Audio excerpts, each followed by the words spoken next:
Good afternoon, Lokis. In this video, we are going to discuss about voidable marriage, maintenance, valid adoption not to be cancelled, succession, and natural guardian. So, coming to the voidable marriage. So, here the voidable marriage, any marriage solemnized whether before or after the commencement of this act means the marriage Hindu Marriage Act 1955 shall be voidable and may be annulled by a decree of nullity on any of the following grounds. అంటే ఇక్కడ ఏంటంటే సోలమ్నైజ్డ్ మీరు దీని గురించి సోలమ్నైజ్ means ceremony అంటే marriage యొక్క వివిధ steps ఉంటాయి కదా, అన్ని కార్యక్రమాలు ఖచ్చితంగా చేసి ఉండాలి. చేసి ఉండి ఈ కింద ఇవ్వబడినటువంటి ఫాలోయింగ్ గ్రౌండ్స్ ఏవైతే ఉంటాయో అందులో ఆ యొక్క మ్యారేజ్ మనము వాయిడబుల్ మ్యారేజ్ కింద చెప్పుకోవచ్చు. సోలమ్నైజ్డ్ మీన్స్ ద సెరమోనీ అంటే డ్యూలీ పర్ఫామ్, ఖచ్చితంగా మ్యారేజ్ సమయంలో ఇరు వర్గాలు అంటే పెళ్లి కూతురు వాళ్ళు పెళ్లి కొడుకు సైడ్ వాళ్ళు చేయాల్సిన కార్యక్రమాలు ఏంటంటే మనకు సింపుల్ ఇంట్రడక్షన్ చెప్పాలంటే 1 మెహందీ, 2 సంగీత్, 3 గణేష్ పూజ, 4 సప్తపది, 5 హోమ, 6 కన్యాదానం, 7 పాణిగ్రహణం. అంటే ఈ విధంగా ఈ 7 కార్యక్రమాలు ఖచ్చితంగా చేసి ఉన్నట్లయితే ఆ యొక్క మ్యారేజ్ చేసి ఉండి ఆ మ్యారేజ్ అయిన తర్వాత ఇక్కడ చెప్పబడినటువంటి ఫాలోయింగ్ గ్రౌండ్స్ ఏవైతే వాళ్ళు ఆ మ్యారేజ్లో ఇన్వాల్వ్ అయి ఉంటుందో ఆ ఒక మ్యారేజ్ మనము వాయిడబుల్ మ్యారేజ్గా చెప్పుకోవచ్చు. మళ్ళీ ఒకసారి చూడండి, the 12th the voidable marriage any marriage solemnized whether before or after the commencement of this act shall be voidable and may be annulled by a decree of nullity on any of other following grounds. చూడండి ఏ grounds అనేది ఇప్పుడు మనం discuss చేద్దాము. A that the marriage has not been consummated owing to the impotence of the respondent. అయితే ఇక్కడ మనకు braid వచ్చేసి మనకు గ్రూమ్ మీద ఒకవేళ కేసు పెట్టినట్టయితే ఫైల్ చేసినట్టయితే మ్యారేజ్ అయిన తర్వాత కూడా ఏదైతే కన్జుమేటెడ్ అంటే నాట్ బీన్ కన్జుమేటెడ్ మీన్స్ అంటే సెక్సువల్ ఇంటర్కోర్స్ అయితే ఏదైతే జరగలో వాళ్ళిద్దరి మధ్యలో అంటే మీన్స్ అక్కడ మనకు గ్రూమ్ వచ్చేసి మనకు అంటే రెస్పాండెంట్ ఇంపార్టెన్స్ అయితే నపుంసకత్వం ఉన్నట్లయితే ఆ యొక్క మ్యారేజ్ని కూడా మనము వాయిడబుల్ మ్యారేజ్ కింద చెప్పుకోవచ్చు. నెక్స్ట్ గ్రౌండ్ వచ్చేసి that the marriage is in a contravention of the condition specified in the class 2 of section 5. Section 5 ఏం చెప్తుందంటే కండిషన్స్ ఫర్ ద మ్యారేజ్ అనమాట according to the Hindu marriage act 1955. అదే ఆ క్లాస్ 2 ఏం చెప్తుందో ఇప్పుడు చూద్దాము. క్లాస్ 2 ప్రకారం కూడా ఒక ఏమైనా గ్రౌండ్స్ ఉన్నట్లయితే ఆ మ్యారేజ్ కూడా వాయిడబుల్ మ్యారేజ్ కింద వస్తుంది. సో సెక్షన్ 5 చూడొచ్చు ఇక్కడ కండిషన్స్ ఫర్ ద హిందూ మ్యారేజ్లో క్లాస్ 2 అనమాట, గుర్తుపెట్టుకోండి. Section 5 class 2 at the time of the marriage neither party అంటే పెళ్లి కూతురు వాళ్ళు కావచ్చు పెళ్లి కొడుకు వాళ్ళు అంటే ఏదైనా అంటే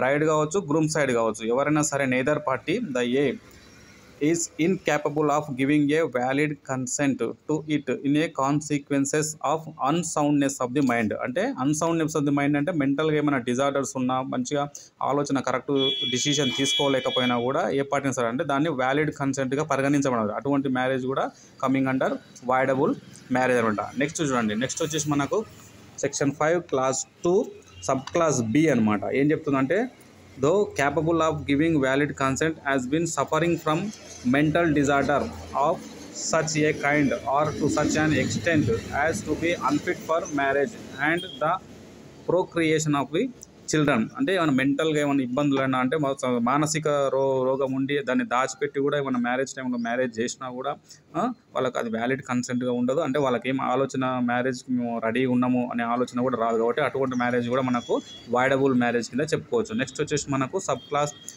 section 5 class 2 sub class C has been subject to recurrent attacks of the insanity. Recurrent attack అంటే కొన్నిసార్లు అంటే ఎక్కువ ఫ్రీక్వెంట్గా అనమాట, అంటే మళ్ళీ మానసిక రోగం అనేది వస్తుంటుంది అనమాట.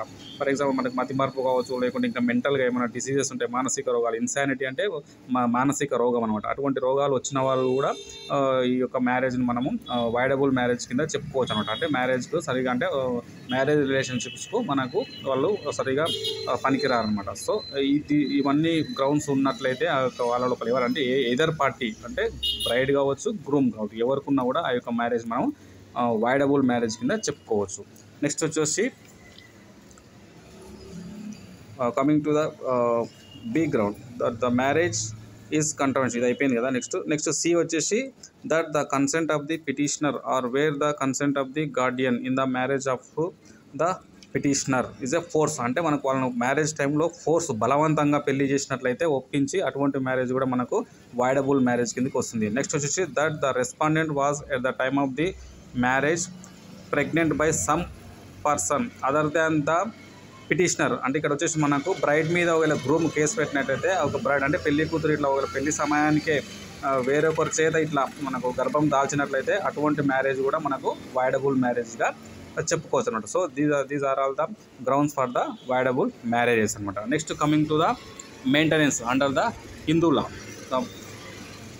Maintenance under the Hindu law, maintenance is financial support that a person is obligated to provide to another person, such as a spouse, child or parent. The purpose of maintenance is to provide support for food, clothing, residence, education and medical and assistant. So ఇక్కడ చూడండి, మనకు maintenance under the హిందువుల ప్రకారము ఎవరైతే మనకు కుటుంబ యజమాని ఉంటాడో వాళ్ళందరూ కూడా మిగతా డిపెండెంట్స్కు అంటే చిల్డ్రన్స్ కావచ్చు, లేకుంటే వాళ్ళ యొక్క భార్య కావచ్చు, లేకుంటే ఓల్డ్ ఏజ్ ఉన్నటువంటి పేరెంట్స్ తల్లిదండ్రులు ఉన్నట్టయితే వాళ్ళకు ఖచ్చితంగా సపోర్ట్ చేయవలసి ఉంటుంది.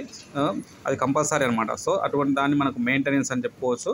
సో ఆ పర్సన్ వాటికి సంబంధించినటువంటి వాటికి బట్టలు అంటే నిత్యావసరాలు కావచ్చు, మనకు ఉండడానికి ఇల్లు కావచ్చు, రెసిడెన్సీ అనమాట. తర్వాత పిల్లలు ఉన్నట్టయితే వాళ్ళకు చదువుకోవడానికి ఎడ్యుకేషన్కు ఫీజులు కావచ్చు, ఇవన్నీ కూడా మనకు ఫైనాన్షియల్ లేకుంటే హెల్త్ ప్రాబ్లమ్స్ ఏమైనా వస్తే హాస్పిటల్ నుంచి మెడికల్ అసిస్టెన్సీ కావచ్చు, ఇవన్నీ కూడా మనకు చూసుకోవాల్సి ఉంటుంది అనమాట. సో దీన్ని మెయింటెనెన్స్ అండర్ ద హిందూలా. తర్వాత మెయింటెనెన్స్ ఫర్ ఏ స్పౌజ్ అంటే మనకు ఎవరైనా సరే భార్య కావచ్చు, భర్త కావచ్చు, మనకు స్పౌజ్. ఫర్ ఎగ్జాంపుల్ మనకి మన హిందూ మ్యారేజ్ యాక్ట్లో జనరల్గా మేల్సే మనకు ఇంటి యజమాని ఉంటారు కాబట్టి వాళ్ళు భార్యలకు అంటే ఫీమేల్స్ మనకు మెయింటెనెన్స్ అనేది వస్తుంది. So Hindu husband is a obligated to support his wife during her life time according to the section 18 of Hindu adoptions and maintenance act 1956. So section 18 ప్రకారం లైఫ్ టైం అంటే జీవించినంత కాలం కూడా భర్త భార్యకు అనేది మనకు లైఫ్ టైమ్గా మెయింటెనెన్స్ అనేది డబ్బులు ఇస్తూనే ఉండాలి ఆమె జీవించడానికి. నెక్స్ట్ వచ్చేసి the maintenance of the children అంటే పిల్లల కోసం maintenance. A Hindu parent is obligated to support their legitimate or illegitimate children until they are no longer minors. అంటే వాళ్ళ మైనారిటీ తీరిపోయే వరకు కూడా వాళ్ళ యొక్క స్కూల్ ఫీజులు కావచ్చు, వాళ్ళకు మెడికల్స్ కావచ్చు, ఇంకేమైనా బట్టలు కావచ్చు, ఏమైనా అవసరాలు ఉన్నా కూడా ఖచ్చితంగా చూసుకోవాల్సిందే. సో ఇది maintenance for the children. Next maintenance for parents అంటే మనకు చాతగాని వాళ్ళు అంటే ఓల్డ్ ఏజ్ ఉన్నటువంటి పేరెంట్స్ ఏమైనా ఉంటుంటే ఆ పేరెంట్స్ని కూడా చూసుకోవాల్సిన బాధ్యత కుమారుడిగా అతనిదే. So the Hindu parent is a obligated to support their aged or infirm parents or in a unmarried daughter if the parent or daughter is unable to support themselves. అంటే వాళ్ళంతలకు వాళ్ళు ఆర్థికంగా సరిగా లేనట్లయితే, సపోర్ట్ చేసుకోలేనట్లయితే ఖచ్చితంగా కూడా మనకు హిందూ పేరెంట్స్ అనేది వాళ్ళ తల్లిదండ్రులకు కూడా మెయింటెనెన్స్ ఇవ్వాల్సి ఉంటుంది. So this is the maintenance under the Hindu law అనమాట. నెక్స్ట్ వచ్చేసి coming to the valid adoption not to be cancelled. Valid adoption అంటే ఏంది చూద్దాం. ఇక్కడ మనకు వ్యాలిడ్ అడాప్షన్ వచ్చేసి the valid adoption not to be cancelled. According to the section 15 of the Hindu Adoption and Maintenance Act 1956, a valid adoption cannot be cancelled by the adoptive parents or by any other person. The adopted child cannot renounce their status and return to their birth family. అంటే ఒకసారి adoption యొక్క చట్టం ఏం చెప్తుందంటే the adoption and maintenance act 1956 ప్రకారము ఏం చెప్తుందంటే ఒకసారి అడాప్షన్ అంటే దత్తత తీసుకున్న తర్వాత మళ్ళీ వాళ్ళను తిరిగి వాళ్ళ ఇంటికి పంపించరాదు. ఓకేనా, వాళ్ళకి ఖచ్చితంగా వారి యొక్క పూర్తి బాధ్యతలు ఎవరైతే అడాప్టివ్ ఉంటారో పేరెంట్ తీసుకున్న వాళ్ళు దత్తత తీసుకున్న వాళ్ళు ఉంటారో వాళ్ళు చూసుకోవాల్సి ఉంటుంది. దాన్నే అడాప్షన్. సో వ్యాలిడ్ అడాప్షన్ అంటే ఏంటి అంటే ఏ గ్రౌండ్స్కు వ్యాలిడ్ అడాప్షన్ కిందకి వస్తుంది అంటే under section 6 of the Hindu adoptions and maintenance act 1950 వచ్చేసి మనకు వ్యాలిడ్ అడాప్షన్ గురించి కొన్ని రిక్వైర్మెంట్స్ చెప్తుంటారు, రిక్వెస్ట్ చేస్తారన్నమాట. అంటే ఏవి ఖచ్చితంగా ఫాలో కావాల్సి ఉంటుంది అనేది. సో నెక్స్ట్ కెపాసిటీ ఉండాలి. కెపాసిటీ అంటే both the legally able to do అంటే దత్తత ఇచ్చేవారికి మరియు దత్తత తీసుకునే వారికి కూడా కెపాసిటీ ఇంపార్టెంట్. అంటే ఫర్ ఎగ్జాంపుల్ దత్తత ఇచ్చేవారు ఏంటంటే వాళ్ళ కుమారుడు లేదా వాళ్ళ కూతురు అయి ఉండాలి. అంటే వాళ్ళ పిల్లలే జెన్యున్, లేకపోతే ఎవరిదో వేరే వాళ్ళ పిల్లల్ని ఎత్తుకొచ్చి వేరే వాళ్ళకి దత్తత చేయడానికి కుదరమాట. అదే దత్తత తీసుకునే వాళ్ళకంటే వాళ్ళను పోషించే శక్తి ఉండాలి, స్కూల్కు ఎడ్యుకేషన్ ఇచ్చే శక్తి కూడా వాళ్ళకు ఉండాలి, వాళ్ళను రక్షణగా అంటే మైనారిటీ తీరే వరకు కూడా వాళ్ళని రక్షించేటువంటి కెపాసిటీ కూడా ఉండాలన్నమాట. దాన్ని కెపాసిటీ అంటారు. Next consent. The person giving up the child must consent to the adoption అంటే ఎవరైతే ఇస్తుర్రో మనకు దత్తత ఇస్తుర్రో పిల్లలు వాళ్ళ యొక్క పేరెంట్ ఖచ్చితంగా మనకు వాలంటరీగా మనకు కాన్సెంట్ అంగీకారం ఉండాలన్నమాట. అంటే ఫోర్స్ చేసి ఎవరి దగ్గర దత్తత తీసుకోరాదు, అంటే ఎవరికి దత్తత ఇవ్వరాదు మరియు దత్తత తీసుకోరాదు అనమాట. నెక్స్ట్ వచ్చేసి ఏజ్.